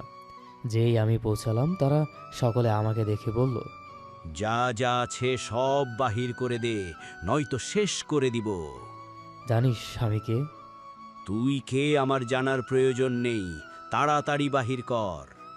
এগিয়ে গিয়ে আড়ালে তলোয়ার বাহির করে একজনের ওপর চালাতেই সে মাটিতে লুটিয়ে পড়ে। তখনই আরেকজন তনিমা আর মালিনীর গলায় তলোয়ার ধরে। তখনই থেমে যায় বাধ্য হয়ে। তারা সুযোগ বুঝে একজনকে আঘাত করার প্রতিশোধ নিতে হাতের ওপর তলোয়ার চালায় এবং পায়ে আঘাত দেয়। আরও জখম হতাম যদি আমাদের বাগানে কাজ করা মালিকাকার পুত্র না আসতো। সেও যাত্রাপালা দেখে পায়ে হেঁটে আসছিল। পিছন থেকে তাকে দেখতে পাইনি। আমার ইশারায় দূরে পড়ে থাকা তলোয়ারটা তুলে একজনের গলায় ধরে। সে বড় সাহসী। তনিমা আর মালিনীকে ছেড়ে দেয় এবং যার গলায় ছুরি ধরেছিল তাকে তাদের দলের একজন তলোয়ার দিয়ে আঘাত করে। বাকিগুলো পালিয়ে যায়। তারপর তোমরা আসলে। মালিকাকার পুত্রের জন্য এ যাত্রায় বেঁচে গেলাম বলা যায়। তার কাছে আমার জীবনের কৃতজ্ঞতা রইল। ওয়াসিফ সবটা বলে থামল। সকলে মনোযোগ দিয়ে শুনল। সাইফুদ্দিন নওয়াজ খানের চিন্তা আরও বাড়ল। রাজ্যে নিত্যদিন কিছু না কিছু অঘটন ঘটছেই। এর মাঝে হামিদা প্রশ্ন করল, তাদের দলের লোকটাকে কেন মারলো? ওয়াসিফের আগেই জাভেদ উত্তর দিল, তাকে ছেড়ে গেলে ধরা পড়ে যেত। নিজের স্বার্থের জন্য দলের লোকদের মারতে তাদের কোনো অনুশোচনা হয় না, এমনটাই তাদের নিয়ম হয়তো। ইমতিয়াজ নিশ্চুপ হয়ে শুনল। সাইফুদ্দিন নওয়াজ খান সকলকে নির্দেশ দিল নিজ নিজ কক্ষে যেতে। ওয়াসিফ এখন বিশ্রাম নিবে। সকলে ধীরে ধীরে চলে গেল। হামিদা থাকতে চাইলেও ওয়াসিফ থাকতে দিল না। দূর হতে তনিমা উকি দিয়ে দেখছে। কেউ খেয়াল না করলে ওয়াসিফ করল। নজরে পড়ল আধারে নিমজ্জিত শুষ্ক মুখশ্রী। সকলে যখন বাইর হচ্ছিল তখনই সে ছুটে পালায়। হামিদা কক্ষের দরজা বন্ধ করে দিয়ে বেরিয়ে আসে। আস্তে আস্তে জামশেদকে বলল, ডাকাতের প্রভাব বাড়লো কি করে? রাজ্যে যখন দুর্ভিক্ষ দেখা দিবে, সাধারণ প্রজাও তখন ডাকাতের রূপ নিবে। হামিদা ঠিক বুঝল না। জামশেদ তখন বলল, আম্মাজান, আপনার প্রিয় পুত্রকে রাত্রে বাইরে যেতে নিষেধ করবেন। ভাইজান প্রীতি দেখাতে গিয়ে যেন জানটা না হারায়। হামিদা ভয় পেল। সে যেমনই হোক পুত্রকে হারানোর ভয় সব কিছুর ঊর্ধ্বে। কাল সকালে সে বুঝাবে, দূরে রাখবে ইমতিয়াজ কিংবা মহলের সকলেই থেকে। ইমতিয়াজ মাত্র ভোজন শেষ করে আসলো। আসার পথে ওয়াসিফকে একবার দেখেও আসলো। আঘাত অনেকটা লেগেছে, তাই তো ব্যথা ক্রমশ বৃদ্ধি পাচ্ছে। বৃদ্ধি হয়ে সেরে যাবে। মেহনাজ কাল রাতের পর আজ সকাল দুপুর পেরিয়ে গেলেও একটা কথা বলেনি। চোখের দিকে তাকালে চোখ ফিরিয়ে নিয়েছে। ইমতিয়াজ সেরকম একটা গুরুত্ব দেয়নি। তখনই মেহনাজের আগমন ঘটল। কক্ষের প্রবেশ করে কাঙ্ক্ষিত জিনিসটি নিয়ে আবারও বাইর হতে চাইল। ইমতিয়াজ পথ আগলে দাঁড়ালো সামনে। মেহনাজ পথে বাধা পেয়ে তাকালো, তবুও একটা কথা বলল না। মুখে কি কুলো পেটেছ? কথা বলছো না কেন? তবুও নিশ্চুপ। আবারও প্রশ্ন করলে মেহনাজ ধাক্কা দিয়ে সরিয়ে যেতে চায়। ইমতিয়াজ কক্ষের বাহিরে তার দিকে তাকায়। মুস্কি হেসে ধীর কণ্ঠে আওড়ায়, যে ভালোবাসা আজ ঘৃণা লাগছে বেগম জান, কাল সেই ভালোবাসা পাওয়ার জন্য ব্যাকুল হয়ে উঠবে তোমার এই মন। মালিনী মন খারাপ করে বসে আছে। কাল সালেহা বেগম বেশ বকেছে, কেন তারা যাত্রা দেখার বায়না করেছে। ওয়াসিফ জখম হতো না যদি না যেত। তনিমা মালিনী দুজনে বলেও বোঝাতে পারেনি তারা যেতে বায়না ধরেনি। শেষে দুজনে চুপ হয়ে আছে। মালিনী আজও বাগানে গিয়েছিল, কিন্তু মহিব আসেনি আজ। তার হৃদয় ব্যাকুল হয়ে থাকে তাকে দেখার জন্য। তার এই আকুলতা হবে না তো একদিন অভিশপ্ত। তনিমা সেই থেকে ওয়াসিফের কক্ষের সামনে ঘুরঘুর করছে। ভেতরে হামিদা আছে বলে যাচ্ছে না। ওয়াসিফ সামান্য ওনার অংশ দেখতে পেল। বুঝতে পারল ওনার মালিককে। আমাজান, আমার জন্য কিছু ফল কেটে আনেন তো। হামিদা পুত্রের কথা মতো সঙ্গে সঙ্গে ফল আনতে ছুটলেন। আড়াল হলো তনিমা। হামিদা যেতেই ওয়াসিফ বলে উঠল, বাহিরে না থেকে ভেতরে আয়। তনিমা চমকে উঠল, কেঁপে উঠল কিছুটা। তিনি কি করে জানলো আমি বাইরে? ভাবতে ভাবতে কক্ষে প্রবেশ করলো। দাঁড়ালো ওয়াসিফের ঠিক পাশে। ওয়াসিফ তাকালো শুকনো মুখ পানে। দুপুরে খাসনি নাকি? তনিমা একবার ডানে বামে মাথা নাড়ল, হুঁশ ফিরে আবার ওপর নিচে মাথা নাড়ল। তার এমন ভুলভাল উত্তরে ওয়াসিফ নিঃশব্দে হাসল। হাসিটুকু গিলে গম্ভীর কণ্ঠে বলল, খেয়ে তারপর আসবি। তোদের জন্য আঘাত পেয়েছি, মাঝে মধ্যে সেবা যত্ন করবি। তনিমা যেন এটাই চেয়েছিল। ঠোঁটের কোণে হাসি রেখা ফুটে উঠল। হাসি মুখে মাথা নাড়িয়ে বেরিয়ে আসলো। ওয়াসিফ তার পানে তাকিয়ে হাসল, মনে মনে বলল, ভালো লাগে না আধারে বিলীন হওয়া তার হাসি। তার হওয়া সমস্ত সুখটুকুকে আমি ভীষণ ভালোবাসি। ধরণীতে আধার নেমেছে, আলো ফুরিয়েছে অনেক আগেই। শীতকাল চলে গিয়েছে অনেকটা। এখন চলছে ফাল্গুন মাস। প্রকৃতিতে চলছে খোলস ছেড়ে নতুন আগমনের ডাক। গাছের পাতা ঝরছে, নতুন পাতা গজাচ্ছে, গাছে গাছে ফুল ফুটছে। সব কিছু কেমন নতুন লাগছে। প্রকৃতি নতুন সাজে সাজছে। রাতের আধারে সব কিছু নিকষ কালো লাগছে। আজ ইমতিয়াজ কক্ষে অপেক্ষা করছে। মেহনাজ এখনও আসছে না। সারাদিন কথা বলেনি। বিকেলে একটা কাজে বেরিয়েছিল, সন্ধ্যা হতে ফিরেছে। ভোজন শেষে সাইফুদ্দিন নওয়াজ খান ডেকেছিলেন কাচারি ঘরে। বর্তমান পরিস্থিতি নিয়ে আলাপ আলোচনা হলো। কি করতে হবে তা জানালো। তারপর ইমতিয়াজ চলে এসেছে। এতক্ষণে সকলের ভোজন শেষ হওয়ার কথা। ইমতিয়াজ কক্ষের বাহিরে কয়েকবার উকি দিল, কিন্তু মেহেরনাজের দেখা নেই। আবার অস্থির হয়ে পালঙ্কে এসে বসল। আবারও উঠে দাঁড়ালো, দেয়াল বরাবর তাকালো। আলমিরা হতে কিছু একটা পাঞ্জাবির পকেটে রাখল। ভাইজান আসবো? হ্যাঁ, আয়। অনুমতি পেয়ে মালিনী প্রবেশ করল। ইতস্তত বোধ করলেও বলল, ভাইজান, ভাবি বেগম আজ আমার সঙ্গে আমার কক্ষে থাকবে বলেছে। আপনি অনুমতি দিন, আমরা কতদিন একসাথে হয়ে গল্প করি না। ইমতিয়াজ বনের পানে চাইল। মালিনী ভাইজানের কুঁচকানো দৃষ্টি দেখে মাথা নিচু করল। ইমতিয়াজ কিছু একটা ভেবে হাসল, উত্তর দিল, ঠিক আছে। মালিনী চোখ তুলে তাকালো। অনাকাঙ্ক্ষিত উত্তরে আনন্দিত হল। ছুটে গেল মেহেরনাজকে এই খবর দিতে। মালিনী যেতেই ইমতিয়াজ কক্ষের দরজা বন্ধ করে দিল।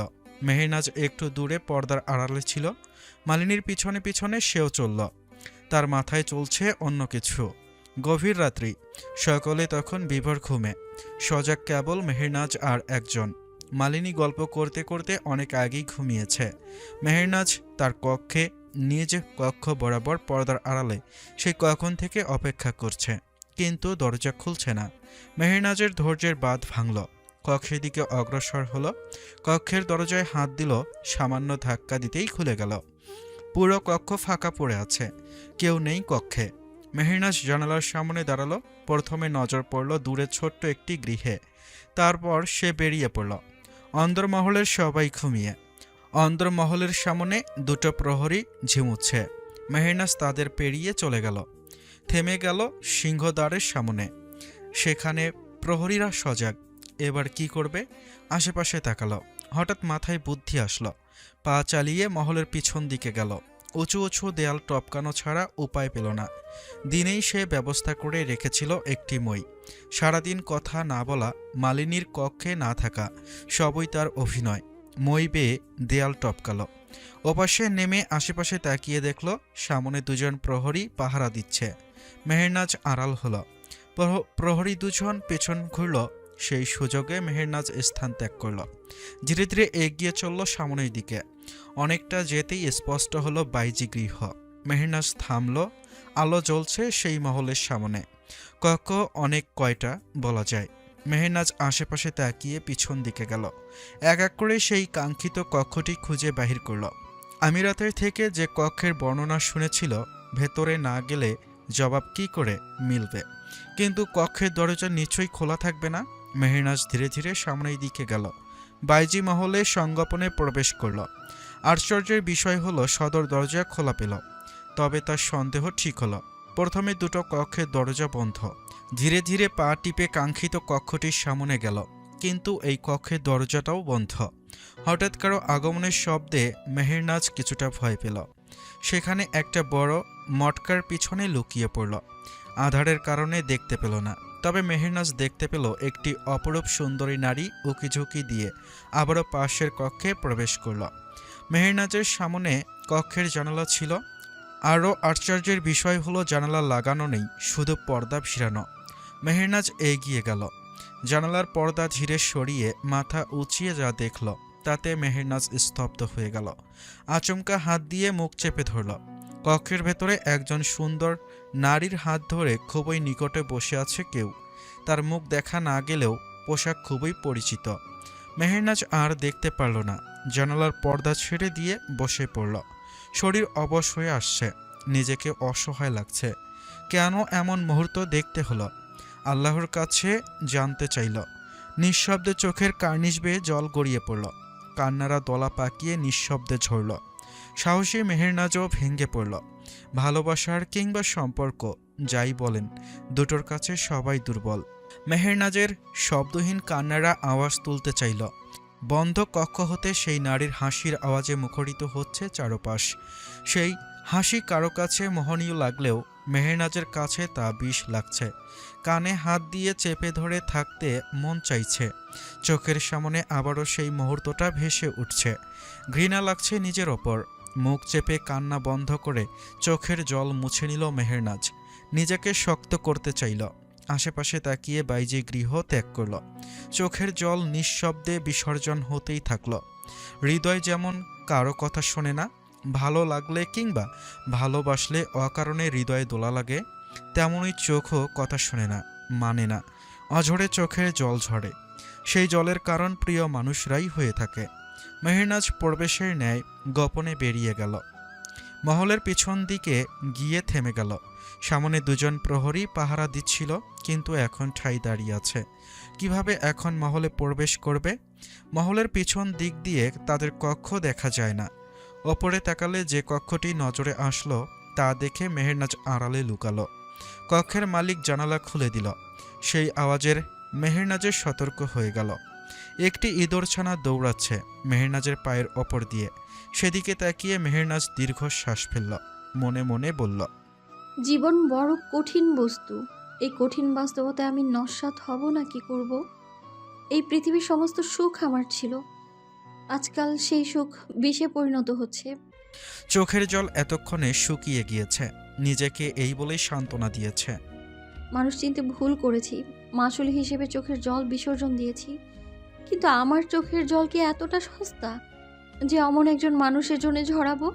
চোখের জল লুকিয়ে নিজেকে শক্ত করে নীরবে আড়ালে মারব, সমস্ত সত্যি বাইর করে তবেই ক্ষান্ত হব আমি। ভালো মানুষের মুখোশের আড়ালে লুকায়িত সব মুখ টেনে বের করব, শাস্তি দেব আমি, হোক সে আমার যত প্রিয় মানুষ। মেহেরনাজ মাথা উঁচিয়ে দেখল ওপরের কক্ষের জানালা বন্ধ হয়ে গেছে। সামনে প্রহরীরা এবার ঝিমোচ্ছে। এই সুযোগে মেহেরনাজ পিছনে দেয়ালের কাছে গেল। প্রথমে গাছ বেয়ে দেওয়ালে উঠল, তারপর ওপাশে মই বেয়ে নিচে নামল।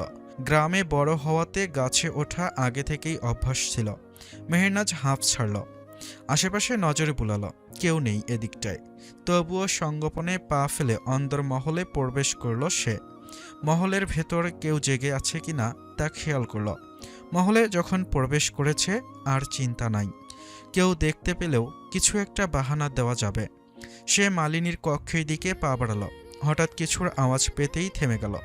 তাকালো পিছনে, ইমতিয়াজ দাঁড়িয়ে আছে কক্ষের সামনে। মেহেরনাজ অবাক হলো, তাকালো চকিত নয়নে। ইমতিয়াজ মেহেরনাজের ওড়নার অংশ দূর থেকে দেখতে পেল। এগিয়ে এসে তার সামনে দাঁড়ালো। এত রাত্রে এখানে কি করছো? মেহেরনাজ তার দিকে তাকালো। অগ্নি আভাসিত চোখ আজ শীতল নীরব হয়ে আছে। ইমতিয়াজ তা খেয়াল করে আবারও শুধালো, কি হলো, কথা বলো। একই প্রশ্ন আমিও করতে পারি। আপনি কি করেছেন এত রাতে? কোথায় গিয়েছিলেন খানিকক্ষণ আগে? আমি তো কাছেরই ঘরে। বলেও থেমে গেল। ভ্রু উঁচিয়ে তাকালো, বলল, তুমি আমায় খুঁজছিলে নাকি হৃদয়ে আমার জন্য ছটফট করছিল? দূরে থাকতে কষ্ট হচ্ছিল? তাহলে দূরে কেন থাকো? বলেছিলাম না দূরে থাকতে পারবে না, একদিন সেই সময় আসবে। মেহেরনাজের শুনতে ইচ্ছে করল না। সে মুখ ঘুরিয়ে নিয়ে পা বাড়ালো সামনের দিকে। সবকিছু তার বিষাদ লাগছে, ঘৃণা লাগছে নিজ মনে।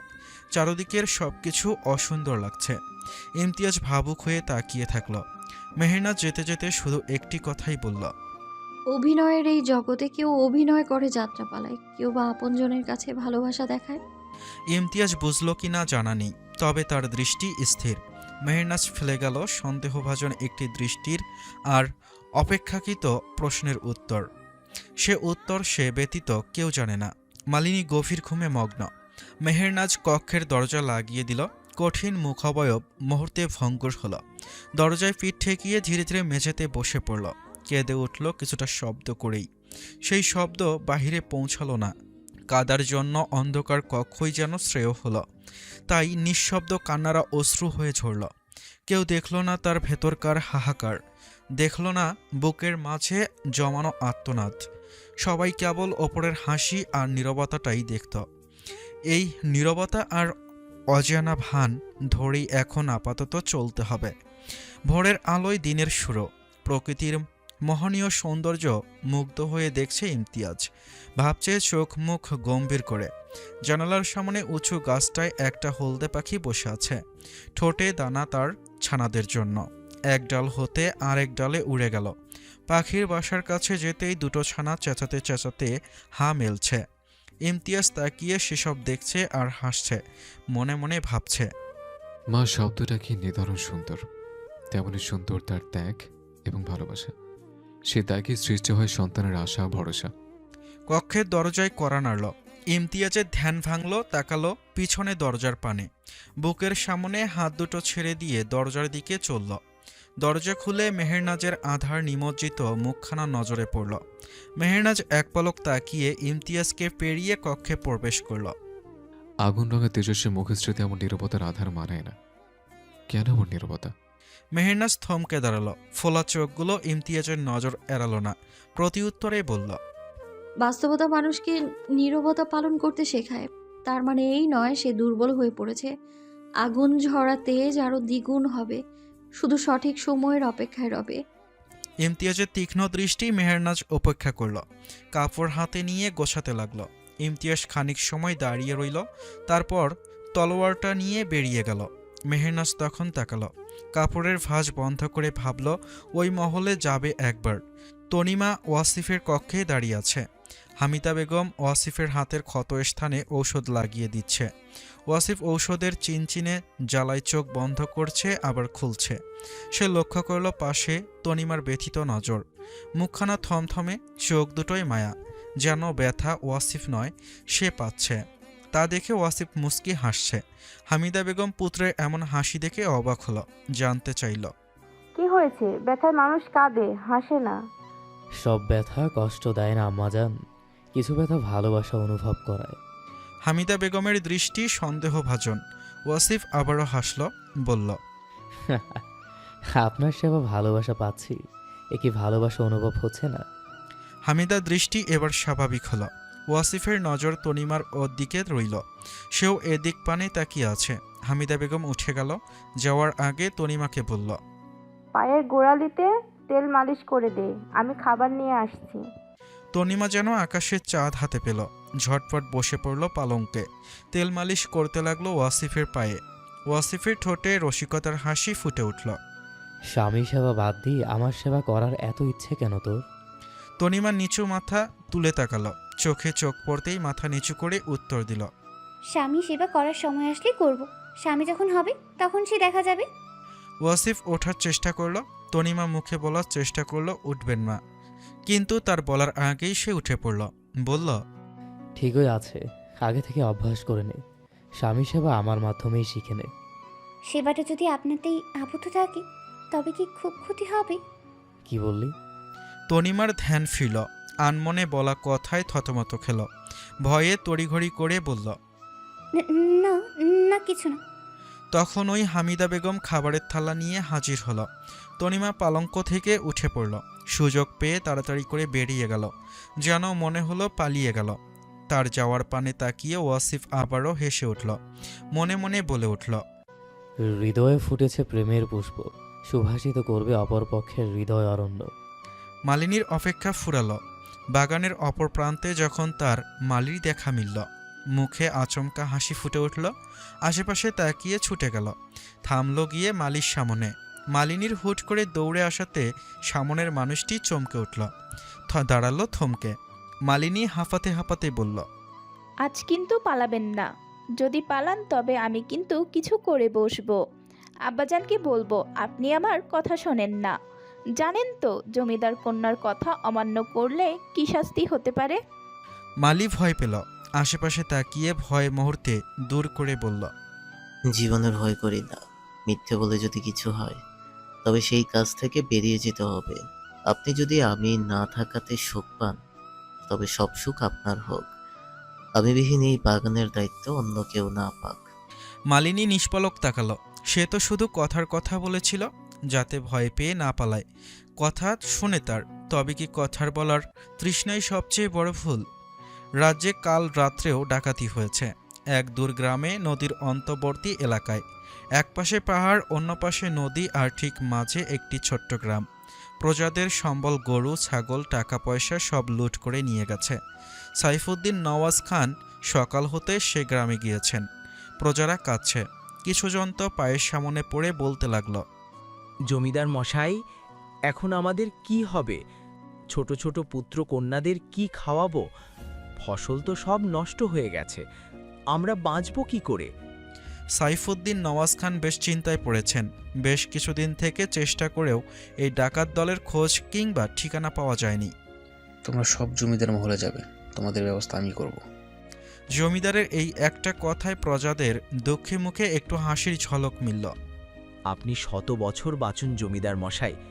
আপনার মতো দয়াবান জমিদার ভাগ্য করে পেয়েছি। প্রজাদের সুখ দুঃখ কেবল আপনি বুঝেন। জমিদার সেসবে কান দিলেন না, তার চিন্তা অন্য। এভাবে চলতে থাকলে কোষাগার হবে খালি। কে আছে এই ডাকাত দলের সঙ্গী? সকলের নজর ফাঁকি দিয়ে চালাচ্ছে এমন কারবারি। মেহেরনাজ আর মালিনী পুষ্কুনিতে গোসল করতে গেছে, বেশ কিছু দাসী পাহারা দিচ্ছে। এদিকে অবশ্য পুরুষ মানুষ আসে না বলাই আছে। মেহেরনাজ আর মালিনী সাঁতার কাটছে। মেহেরনাজ সাঁতার কাটতে কাটতে মালিনীর উদ্দেশ্যে বলল, আজকাল মনের অসুখ করেছে দেখি। একমাত্র সখীর থেকে অনেক কিছুই লুকাস, কিন্তু আমার নজরে সবই আসে, বুঝতে পারি কিন্তু বলি না। মালিনী সাঁতার কাটা বন্ধ করে দাঁড়িয়ে পড়ল। মেহেরনাজও তাই করল। মালিনী পুষ্কুনির চারপাশ খেয়াল করল। মেহেরনাজের দৃষ্টি তার দিকেই ছিল। স্পষ্ট স্বরে বলল, মালিককে আমার পছন্দ হয়েছে, ভালো লাগে মনের অজান্তে। এ কি প্রেম নাকি ভালোবাসা তা জানি না, শুধু এতটুকু জানি মালিককে না দেখলে আমার পরাণ পুড়ে, হৃদয় ছটফট করে। তাকে এক নজর দেখার অপেক্ষায় পাগল পাগল লাগে। কেন এমন হয় বলো তো ভাবি বেগম? মেহেরনাজ এতক্ষণ সবটা মন দিয়ে শুনল। এবার সে হেসে উঠল। আমার ধারণা তবে ভুল ছিল না? মালিনীর উত্তরের অপেক্ষা করে সে বলল, প্রেম নাকি ভালোবাসা তা তোমার হৃদয় বলবে। নিজেকে হৃদয়কে প্রশ্ন করো, কি উত্তর আসে। যদি ভালোবাসা আসে তবে ভাবি বেগম মহলে কেলেঙ্কারির হয়ে যাবে। আব্বাজান কি মানবেন? মেহেরনাজ হাতে জল খেলতে খেলতে প্রতি উত্তর করল, কেলেঙ্কারি ভয় করলে কি আর ভালোবাসা যায়? ভালোবাসলে বুকে সাহস রাখতে হয়। ভালোবাসার মানুষকে আপন করতে শত বাধা পাড়ি দিতে হয়। মালিনী যেন সাহস পেল। মেহেরনাজের হাতখানা ধরে আবারও বলল, কিন্তু সে আমার থেকে দূরে পালিয়ে যায়। ভালোবাসার কথা বলার সুযোগটা কোথায়? দূরে পালায় ভবিষ্যৎ ভেবে।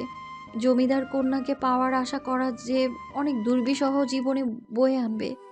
তুমি আমার সঙ্গে থেকো, ভাইজানকে একটু বুঝিও, আমি মালিকে নিজের মনের কথা জানিয়ে দিব। মেহেরনাজ হাতখানা ছাড়িয়ে নিল। ঠোঁটের কোণে ব্যঙ্গ হাসি ফুটিয়ে বলল, তোমার ভাইজান আমার কথা শুনবে? সে কি আমার মনের মানুষ যে আমার কথায় বাধা পড়বে?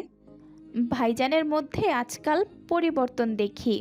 তোমার আগমনে তার চোখে তোমাকে হারানোর ভয় দেখি, ভালোবাসাও দেখি।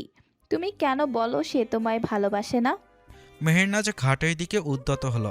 মালিনীও পিছু নিল। যেতে যেতে বলল, চোখের সামনে যা দেখি সব সময় তা সঠিক হয় না। মানুষ চেনা বড় দায়, বুঝলি? যেদিন কাছের মানুষের আসল মুখোশটা দেখবি সেদিন নিজেকে নিঃস্ব লাগবে। পৃথিবীর সমস্ত কিছু বিষাদ মনে হবে। মানুষ উপরে উপরে যেমন দেখায়, আসলে তারা তেমন নয়। খোলস পড়ে থাকে, আড়ালে ঠিকই কুকর্ম করে। মালিনী কিছু বুঝতেই পারল না।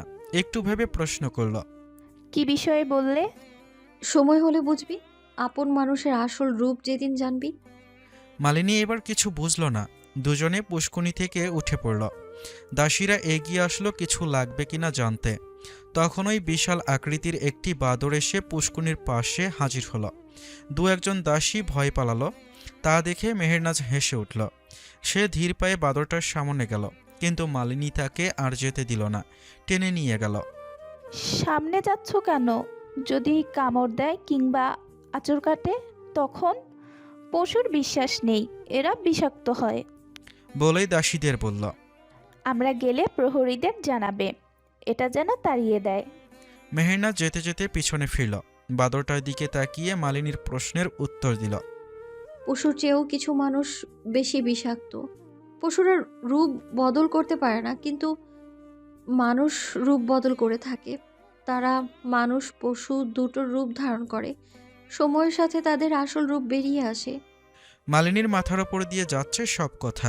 মেহেরনাজ আজকাল কেমন রহস্যজনক কথা বলে, যা সে কিছুই বুঝে না। এত কিছু বোঝার বয়স হয়নি নাকি মাথায় ঢোকে না। ইমতিয়াজ কাল বেরিয়েছে, আজও মহলে ফেরেনি। কোথায় গেছে সাইফুদ্দিন নওয়াজ ছাড়া আর কেউ জানেন না। সালেহা বেগম কয়েকবার জিজ্ঞেস করেছেন, কিন্তু স্বামীর থেকে কোনো উত্তর পায়নি। মেহেরনাজও জিজ্ঞেস করার প্রয়োজন মনে করেনি। তার মন এমনি বিষণ্ণ। এই বিষণ্ণতা কবে কাটবে? কিছু সময় এমন পরিস্থিতিতে দাঁড় করায় না পারা যায় সহ্য করতে, আর না যায় অপেক্ষা করা।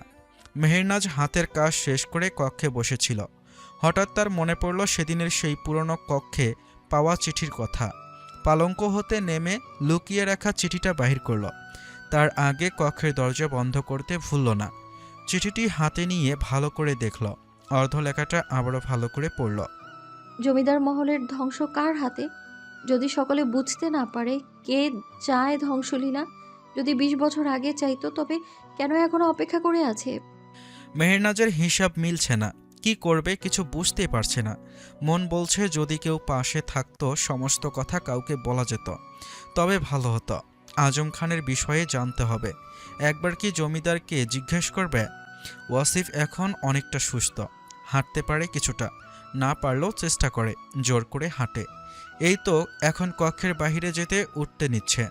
খরম পড়তে গিয়ে ব্যথা পেল, চোখ বন্ধ করে সহ্য করল। কাউকে না ডেকে উঠে পড়ল। দরজার কাছে যেতে হুট করে পা ফেলতে গরমিল হয়ে পড়ে যেতে নিল। তনিমা দৌড়ে এসে আগলে নিল। সে সামনেই ছিল, কক্ষের দিকেই আসছিল। আপনি হাঁটতে পারছেন না, তবু জোর করে হাঁটতে চাচ্ছেন কেন? আরও ব্যথা পেতে চান? আপনাকে না বলা হয়েছে বাইরে হবেন না? আগে না শুনতেন, এখন না হয় একটু কথা শোনেন। চাচি আম্মা বকবে দেখলেই। আকুতি ভরা কণ্ঠে ওয়াসিফ তাকালো। তনিমা এমন চাহনিতে হকচকিয়ে গেল। ওয়াসিফ নিঃশব্দে হেসে বলল, আমি ব্যথা পেলে সবার এত তোলা? সবাই আপনাকে ভালোবাসে, তাই। তুইও বাসিস? তনিমা চমকে তাকালো। ওয়াসিফের নজর তখনও তারই পানে ছিল। মাদকতা নাকি আসক্তি, কি আছে ওই দৃষ্টিতে? কি হলো বল? তনিমা হুঁশে আসলো, আমতা আমতা করে বলল, ভাসবো না কেন? আপনি আমার ভাইজান হন, সেই হিসেবে ভালোবাসা থাকবেই, অস্বাভাবিক কিছু নয়। ওয়াসিফের মুখখানা চুপসে গেল। তনিমার উত্তর তার মোটেও পছন্দ হলো না। মনে মনে বলল, হৃদয়ে ভালোবাসার সুভাষ ছড়িয়ে এখন আলকাতরা ঢালতে চাইছে। ওয়াসিফ ধীর পায়ে আবার পালঙ্কের ওপর গিয়ে বসল। তনিমাও পিছু নিল, সামনে গিয়ে বলল, আপনার কিছু লাগবে? চাচি আম্মা কাজ করছে, তাই পাঠালো। না, কিছু লাগবে না, তুই এখন যেতে পারিস। গম্ভীর কণ্ঠ শুনে তনিমা অবাক হলো। মনে মনে বলল, এই তো ভালো আছি। এখন আবার কি হলো? মানুষের ভাবমূর্তি বোঝা বড় মুশকিল। তনিমাও আর কিছু জিজ্ঞেস করল না। মালিনীটাকে ডেকেছে, যেতে হবে, তাই সেও তাড়াতাড়ি করেই বেরিয়ে গেল। ওয়াসিফ শুধু চেয়ে দেখল চঞ্চলী কন্যার ছুটে বেড়ানো। এভাবে ছুটছিস কেন? তনিমা থামল, হাসিমাখা মুখখানা মিলিয়ে স্বাভাবিক হলো। সামনে শিহাব দাঁড়িয়ে আছে। ভাইজানের প্রশ্নে তনিমা বলল, ওই ভাইজান, মালিনী ডাকছিল, তাই যাচ্ছি। তারা ছিল, তাই ছুটছিলাম। শিহাব সন্দেহভাজন দৃষ্টিতে তাকালো, তবে আর কোনো প্রশ্ন করল না। তনিমা ধীর পায়ে তার ভাইজানকে পেরিয়ে গেল। শিহাবকে সে ভয় পায়। সবাই কেমন রাগী আর গম্ভীর কণ্ঠে কথা বলে। একমাত্র ওয়াসিফকে আজকাল হাসি হাসি লাগে। কি যে দারুণ দেখতে লাগে হাসি মুখে চিত্র। আপনি আজম খান নামে কাউকে চেনেন? সাইফুদ্দিন নওয়াজ খান নিজ কক্ষের দিকে সবে আসছিলেন। তখনই পিছন থেকে এমন প্রশ্ন শুনে থোয়া ঘুরে তাকালেন। মেহেরনাজ ঠায় দাঁড়িয়ে আছে। ঠোঁটের কোণে প্রশ্ন আর উত্তর জানার তীব্র আগ্রহ। তবে সামনের ব্যক্তির মুখশ্রী পরিবর্তন হয়েছে, কেমন যেন চমকে উঠেছে। মেহেরনাজ একটু এগিয়ে আসলো। কি হলো, চমকে উঠলেন যে? চেনেন এই নামে কাউকে আব্বাজান? সাইফুদ্দিন নওয়াজ অস্থির হলো, পাজোরা চলাতে চাইল। প্রশ্ন এড়াতে কি বলবে তা খুঁজল, কিন্তু এড়িয়ে গেলে পালাবে ভাববে, তাই তিনিও শুধালো, এই নাম তুমি কি করে জানলে? আপনার পুত্র বলেছে। আজম খান নাকি একসময় আপনার বন্ধু ছিল? সাইফুদ্দিন নওয়াজ বাঁকা চোখে তাকালেন, বললেন, ইমতিয়াজ বলেছে? কিন্তু কেন তার নাম হঠাৎ? গল্প শোনালো এই জমিদার মহলে কত রহস্য লুকিয়ে আছে তা জানালো। এবার বলুন। হ্যাঁ চিনতাম, কিন্তু সে আর এই পৃথিবীতে নেই, তাই আর তার নামে কিছু বলতে চাচ্ছি না বলেই চলে যেতে দিল। কেন ওনার মৃত্যু হলো? হঠাৎ কি এমন ঘটেছিল? আপনার বন্ধু ছিল হয়তো ক্ষণিকের, কিন্তু বন্ধু তো। আপনার তার মৃত্যু অস্বাভাবিক লাগেনি আব্বাজান? সাইফুদ্দিন নওয়াজ খান থেমে গেল, পিছনে ফিরে উত্তর দিল, অস্বাভাবিক কেন? অস্বাভাবিক কেন লাগবে? হঠাৎ মৃত্যু কি কারো হচ্ছে না? কত শত মানুষই তো ঘুমন্ত অবস্থায় পরপারে চলে যাচ্ছে। তবে তোমার কোন এত বছর অস্বাভাবিক লাগলো? আর কেনই বা তুমি এসব নিয়ে ঘাটছ? কারণ বলতে গিয়েও মেহেরনাজ থেমে গেল। নজর পড়ল দূরে পর্দার আড়ালে কেউ একজন দাঁড়িয়ে আছে। মেহেরনাজ সেদিকে দৌড়ে গেল। সাইফুদ্দিন নওয়াজ খান কিছুই বুঝলেন না, তবে কিছুটা রাগ হলো। ইমতিয়াজ ফিরলে এ বিষয় নিয়ে তুলকালাম হবে বলেও ভাবল। তুমি এখানে কি করছো? মেহেরনাজের সামনে দাঁড়িয়ে থাকা দাসীটি ভয়ে কাঁপতে লাগলো। মাথা নিচু করে ভয়ার্ত কণ্ঠে বলতে চেষ্টা করছে। আমি এখানে পরিষ্কার করছিলাম, আপনারা কথা বলছিলেন তাই এর সামনে যাইনি, মাফ করবেন, এমন আর কখনো হবে না। মেহেরনাজ কিছু বলল না। দাসীটি ছুটে পালালো ভয়ে। মেহেরনাজও সেই স্থান ত্যাগ করল। ততক্ষণে সাইফুদ্দিন নওয়াজ খানও নিজ কক্ষে চলে গেছেন। মেহেরনাজ চলে যেতেই তার ঠিক পেছনে পর্দার আড়াল হতে কেউ একজন সরে পড়ল। সে এতক্ষণ ধরে সবই দেখল এবং শুনল। বাতাসে নতুন রহস্যের সুবাস ছড়িয়ে পড়ল।